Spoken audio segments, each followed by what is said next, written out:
How to use Netflix secret code for romcoms. To use this feature, you simply have to first of all open browser on your device, then tap on the search bar on this browser.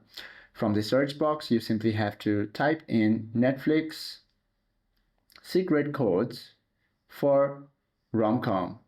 Now, once you type this, you should be able to find this AI overview. All you have to do is simply tap on this show more option. Then, as you can see, there is this code with a blue highlight. You simply have to long press on that code and an option called copy will pop up on your screen. Simply tap on this copy option, then head backwards, then open Netflix application on your device.